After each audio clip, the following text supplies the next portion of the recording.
जय जगन्नाथ। आज class 7 science त्रयोदश अध्याय केतोटी प्राकृतिक घटनावली को आम आज पढ़ा। जे केते गुड़े प्राकृतिक घटनावली कौन जे विपत्ति और विपर्य ये सब बेल ये भारत वर्ष लगी रही। विपत्ति आसे, विपत्ति परे जहाँ क्षयक्षति घटे सेटा हूँ विपर्य। उदाहरण बात्या, बन्या, भूमिकंप, भूस्खलन एगुड़िक गोटे गोटे विपत्ति। किंतु ये विपत्ति गुड़िक गला परे सी जहाँ सब क्षयक्षति कर पकाए ताको आम विपर्य बोली कह। निकट अतीत अनेक बात्या ओडिशा को आसी जाइछि एवं क्षयक्षति होइछि। तार विपर्यर आकलन एपर्यंत सरी ना। से प्राकृतिक घटनावली को आम पढ़ा। जे पे तुम्हें बही सब दे ओडिशा रे हेउथिबा महाबात्या 1999 मसीहा अक्टोबर मास 29 तारीख रे महाबात्या होता। से अक्टोबर 29 को बात्यार जन्मदिन पालन करा जे यह 3 दिन धरी ओडिशा रे घटीला, जोटा कि प्रलयनकाली महाबात्या। आज तुमको गोटे सूचना देवे जे आज जोटा कि तमिलनाडु उपकूल अंचल आ गोटे निभर बोली गोटे बात्या आज लैंडफॉल होगा जाउछि। यार प्रभाव बर्तमान ओडिशार उपकूलवर्ती अंचल किछि पाणीपाग चेंज होइछि। पवन बहुछि, शीत लगुछि। यह गोटे गोटे प्राकृतिक घटना बड़े। 1999 मसीहा अक्टोबर मास 29 तारीख रे ये जो बात्याटी होता आदर अनेक धन जीवन नष्ट होता। घंटा प्रति 250 रु ऊर्ध पवन बही किलोमीटर पिछा। प्राय लक्ष लक्ष लोक प्राणहानि होता। अनेक धन जीवन नष्ट होता, घर द्वार भांगी। वायु मंडल यह एक प्राकृतिक परिवेश भितर यह एक परिवर्तन आसे। यह गोटे गोटे घटना भली। तेणु ये वायु चाप पकाए। बढ़िया प्रश्न टे देखाई। वायु चाप पकाए कौन आम चारिपाखे थिबा वायु रे चाप अच्छी। पवनर बेग बढ़िले वायुर चाप कमे, पवनर बेग कमिले वायुर चाप बढ़े। वायु उत्तप्त हेले प्रसारित हुए, ठंडा हेले से संकुचित हुए। वायु उत्तप्त हो हालुका हेले ता ऊपर को उठी जाए, फल से स्थान वायुर चाप कमी जाए। से स्थान पूरण करने अन्य एक स्थान वायु प्रवाहित हो स्थान आसी पहुँची था। गतिशील वायु को आम पवन बोली कहू। गतिशील वायु को आम पवन बोली कहू। पृथ्वी पृष्ठ ताप संचरण कथा आम असामनता जो वायुर प्रभाव संभव होता है। जलीय बाष्प धारण करुवा वायु को आम से पुणी वर्षा कराए। पृथ्वी पृष्ठ ये अनेक किसी होटा कि बिजुली घड़घड़ी सह झड़ वर्षा समय जदि आम जंगलिया स्थान को जाऊँ छोट छोट गच मूल आम आश्रम बेले बेले भूमि में शोया पड़ुची भूमिकंप फल इत्यादि। जे वायु चाप पकाए तार एक अधिक बेगरे पवन बहिले वायुर चाप कमे यारी उपर एक परीक्षण देछि। गोटे बड़ मुह थी प्लास्टिक बोतल टी नवा, यार मुह को सान आकृतिर एक कागज बॉल ता भीतर को पुरैबा। बोतल टी को धरी तार मुह पाखरे कागज बॉल को रखिबा। बर्तमान बोतल खोला मुहटी को जोरे फुंकिबा। अधिक बेगर फुंकिले कागज बॉल टी बोतल भीतर को कहीं जाऊना, कहीं जाऊना ये जाऊना जे ना पाठी पाखरे थिबा वायु अधिक बेगर गला। तेणु से स्थान वायु चाप कम होगला। आमर पाटी पाखरे जिते वायुटा को आम फुंकिले सेतेबेले तार बेग अधिक होगला। तेणु से स्थान वायु चाप कमीगला। फल बोतल मुहर थिबा वायुर चाप अपेक्षा बोतल भीतर वायुर चाप अधिक होला। तेणु कागज टी बॉल भीतर को जापारा ना। समान आकृतिर दुईटी बेलून नवा दुई बेलून रे अल्प पानी नवा दुई बेलून को फुंकी फुलाई मुँह को दृढ़ भाव बांधी दवा यही दुई बेलून एक तार 8 ରୁ 10 सेमी व्यवधान झुलेवा दुई बेलून मझे फांका स्थान तुम देख फुंक देख बेलून दुईटा आसिकिनी तुम पाखरे लगे अर्थात गाल सहित लगे जितेबाला तुम्हें फुंकवा बंद करदेव से बेलून तार पूर्वावस्था को पुणी पलैब कारण बेलून फांकरे फुंकिला बेले बेलून दुटी पाखापाखि हो जाती बेलून जो फुंकवा बेलून फांकरे जो फुंकवा बंद कर दि जाऊँगी सेतेबले सी दूरी जाऊँ कहीं ना बेलून दुईटर बाहर पटर वायुर चाप बेलून दुईटर बाहर पटर चाप या ठारू अधिक बेलून दुईटा पाखापाखि हो चली आसई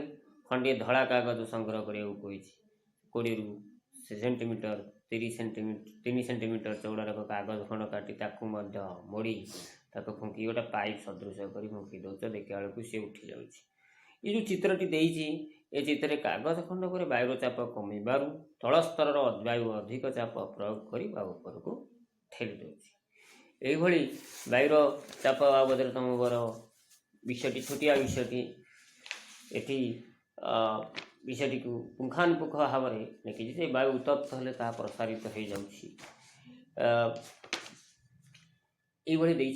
आ गोटे पवनर स्रोत पृथ्वी पृष्ठ वायुमंडल तारतम्य हेतु पवन प्रभावित हुए विषुवरेखा मेरु अंचल अधिक तापमात्रा तारतम्य कथा नहीं विषुव रेखा निकटस्थ अंचल सूर्य ठारू सर्वाधिक ह्रास पाती चाप पाती फल से अंचल वायु उत्तप्त हो ऊपर को उठी जाए यह स्थान पूरण करने प्राय 10 ରୁ 30 डिग्री अक्षांश मध्य ठंडा वायु विषुवरेखा अंचल उभय उत्तर गोलार्ध एवं दक्षिण गोलार्ध भीतर को प्रभावित मेरु अंचल वायु 60 डिग्री अक्षांश थिला बेले वायु अपेक्षा अधिक ठंडा 60 डिग्री अक्षांश अंचल वायु उत्तप्त हो ऊपर को उठी जाए मेरु अंचल ठंडा वायु से स्थान पूरण करने प्रभावित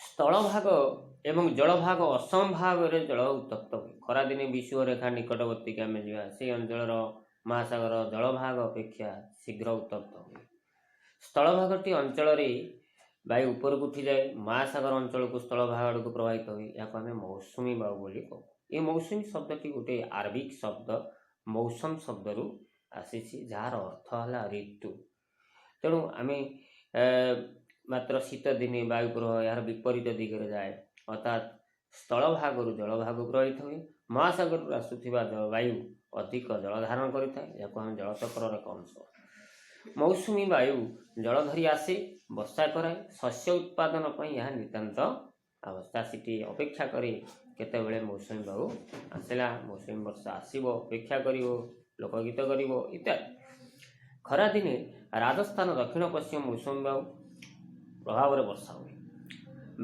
वायु भारत महासागर प्रचुर परिमाण जल बही आनी ए वर्षा सब प्रबल वर्षा कराए बिजुली घड़घड़ी सह वर्षा बात्या आम पड़ा जी जिते बड़े वायु अधिक उत्तप्त हो ऊपर को उठी जाए सेठारे जलकणा धरी था फल ठंडा ओजनिया हो तल को खसी आसी ऊपर आसुवा जलकणा वायु सबू तलू वायुर घर्षण फल एटी बिजुली घड़घड़ी सृष्टि हुए या सह झड़ वर्षा होता है तुम सब जान सब कहीं सब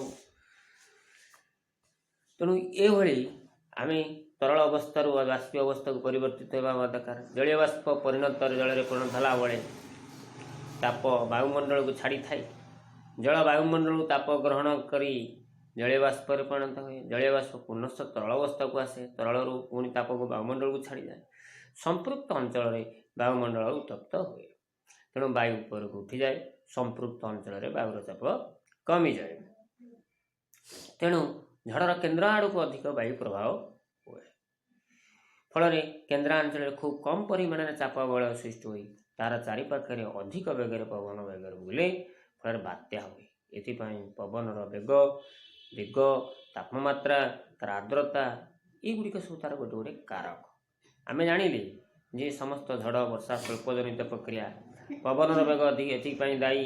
तेणु पवनर बेग जानापी आम एनीमोमीटर यंत्र व्यवहार करूँ। आम सब भूगोल पढ़ी सब बात्या समय केते गुड़े निरापत्ता व्यवस्था देछि। बात्या आईना तमिलनाडु उपकूल अंचल आसूची ओडिशा रे अतिक्रम करि जाइछि केतेक बात्या। देख से सरकार तरफ बेसरकारी संस्था तरफ अनेक आमको सचेतन एवं आम नागरिक हिसाब से आम जनसाधारण हिसाब आमर कर्तव्य अच्छी। ये जनसाधारण कर्तव्य से टीवी रेडियो संवाद पत्र रे जानिया सूचना को अमान्य करिबा अमान्य न करिबा निजर आसवाबपत्र जानवाहन गृहपालित पशु को निरापद स्थान को नहीं जावा जलपूर्ण रास्ता गाड़ी चलैवा अनुचित स्थानीय प्रशासन नंबर रखा उचित से बात्यांचल अधिवासी आम जनसाधारण आम कर्तव्य। संक्रमित जल को आदौ पान करवा ना निज परिवार पानीय जल अधिक पानी संग्रह कर रखा ओदा थिबा कौन इलेक्ट्रिक आइटम को आम छुईबा ना उद्धारकारी को अनावश्यक साहाय्य मागिबा ना निजर बंधुबांधव पड़ोशी तो उत्तम संपर्क रखा चेष्टा करा पड़ो। ये आम केते गुड़े कर्तव्य सहित आम जड़ित रही तार विषय वस्तु को आम आलोचना करें। ए विषय वस्तुर प्रश्न उत्तर तुम्हें कर तथापि ये विषय वस्तुर प्रश्न उत्तर कथा आम आलोचना करें जे पाठ्यपुस्तक तुम बही जो विषयटी देही जे गतिशील वायु को डैश कहुए। गतिशील वायु को आम ये पवन बोली कहू। पृथ्वी पृष्ठ में असमान ताप संचरण हेतु गैस प्रवाह हुए ये वायु प्रभाव गरे रही जलीय बाष्प धारण करिथिबा डैश वर्षा कराए वायु। वायु डैश चाप अंचल डैश चाप अंचल प्रभावित हुए। वायु गुरुचाप अंचल लघुचाप अंचल को प्रभावित हुए। भूल थे ठीक कर 2 नंबर रे देइछि संशोधन कर जे खरा दिने पवन स्थल भाग जल भाग आड़ को प्रभावित हुए। खरा दिने पवन जल भाग स्थल भाग को प्रभावित हो लटा हो संशोधन कर। शीत दिने पवन स्थल भाग जल भाग आड़ प्रभावित हुए। ठीक अच्छे एटा ठीक अच्छे। ओडिशार पूर्व उपकूल बात्या हेबार संभावना थाए। ठीक अच्छे पूर्व उपकूल हुए समुद्र उपकूलवर्ती अंचल सब। आउ 3 नंबर देखिए तुम पाठ्यपुस्तक नथिबा दुटी अनुभूति वर्णना करी गोटे वायु चाप प्रदान करे बोली कह। तो पिलामाने सब तुम ठंडा बोतल लक्ष्य कर ठंडा पानी व्यवहार करुच सब विभिन्न प्रकार ये ठंडा पानी को खोलीदेले से स्ट्रटी को शोषी ने स्ट्र भितर पार्टी भीतर को चली आसे कारण स्ट्र भितर वायु चाप कमी जाए। इंजेक्शन सेरिंज द्वारा औषध तेल टणा जाऊँगी टाणिला बेले एवं इंजेक्शन देला बेले से वायुर चाप कमुची। डाक्तर को इंजेक्शन दे कहे टी टाइट करूँ टी निश्वास नौ था निश्वास बंद करूँ ये कहुए ना इंजेक्शन जो छुंचीटा पड़ा जाए से बॉडी भितर गोटे चाप सृष्टि हुए। से भाई आम बाहर चापटा शरीर भितर को गोटे प्रेसर कर छड़ा जाऊँ तुम जब से समय निश्वास बंद कर पूरा काठई दब से छुंचीटा बंकी जाइबार संभावना अच्छे। रास्ता कड़े लगा जाइथिबा कपड़ा तैयारी बैनर विभिन्न अंश टणा जाए सब विभिन्न प्रकार आडभर्टाइजमेंट कर टंगा पवन बहला बेले टणा होता वायु चलाचल हुए बैनर पर वायुर चाप अधिक पड़े। तेणु से सब बैनर पर गोटे कणा करदे था पवनटा गति कर पड़ेगा। सेमती गोटे स्थान में पवन दिग जानापी 2टी पद्धति ये गोटे हालुका कागज खंड करे किछि धरी छाड़ीदेले सी जो आड़ को पड़ो से दिगरे पवन बहुची बोली आम जाना। शुखिला कागज को छाड़देवा सी जो आड़ को उड़िका गला आम जाना तो पवनटा से आड़ को गति करुच्ची। मोमबत्ती जलैवा रखीदे शिखा जो आड़ को ढलैला आम जाना पवन से आड़ को होची। आम हठात जाना किमी गोटे अनुभूति कथा आलोचना कर। 6 नंबर देखी तुम बापा गोटे घर किणा चाहूँ से घरे झरका अच्छी मात्र स्काईलाइट नहीं एपरी घर किणवा उचित कि कहीं बुझेबा ए घर किणवा उचित नुहे अनुचित कारण वायु माध्यम ताप परिचालन पद्धति उत्तप्त हुए। उत्तप्त अंचल शीतल अंचल आड़ को ताप प्रभावित होना वायु गति को परिचालन स्रोत बोली कहते। स्काईलाइट नथिले ताप स्काईलाइट दे घर भितर प्रवेश करे घर भितर ତାକୁ ଉଷମ ରଖେ। ସ୍କାଇଲାଇଟ୍ ନଥିବାରୁ ତାପ ପରିଚାଳନ ସମ୍ଭବ ହେଲା ନାହିଁ, ତେଣୁ ଝରକା ସର୍ବଦା ଖୋଲା ରଖିବାକୁ ପଡ଼ିବ। ତେଣୁ ଯେଉଁମାନେ ଘର କରୁଛନ୍ତି ସେମାନେ ସ୍କାଇଲାଇଟ୍ ରଖୁଛନ୍ତି। ଏଇଭଳି ଏ ବିଷୟଟିକୁ ଆମେ ଆଲୋଚନା କଲେ, ବିଷୟର ପ୍ରଶ୍ନୋତ୍ତର ଆଲୋଚନା କଲେ, ବିଷୟର ପ୍ରଶ୍ନୋତ୍ତର ସହିତ ଏ ବିଷୟଟିକୁ ପଢ଼େଇଲେ। ତୁମେମାନେ ଏ ବିଷୟଟିକୁ ଗୁରୁତ୍ୱର ସହ ନେଇ ପଢ଼ିବ ଏବଂ ପରବର୍ତ୍ତୀ ବିଷୟଟିକୁ ଆମେ ପର ବିଷୟ ଯେଉଁ ଅଛି ସେ ବିଷୟଟିକୁ ଆମେ ପରବର୍ତ୍ତୀ ଆଲୋକ ଯେଉଁ ବିଷୟଟି ମୋଷ୍ଟ ଇମ୍ପୋର୍ଟାଣ୍ଟ ଚାପ୍ଟର୍ସ ସେ ବିଷୟଟିକୁ ଆମେ ପଢ଼ିବା ପରବର୍ତ୍ତୀ କ୍ଲାସ୍ରେ। ସମସ୍ତଙ୍କୁ କୁହାଯାଉଛି ବିଷୟଟି ଗଲାରେ ପଢ଼ିବ, ତୁମମାନଙ୍କର ଏକ୍ଜାମ୍ ହେବାର ସମ୍ଭାବନା ଅଛି। ତେଣୁ ବିଷୟଟିକୁ ମୁଁ କହିଲି, ଏ ବିଷୟଟିକୁ ପଢ଼ିବ। ମନେ ଦେଇ ରହିଲି। ଜୟ ଜଗନ୍ନାଥ।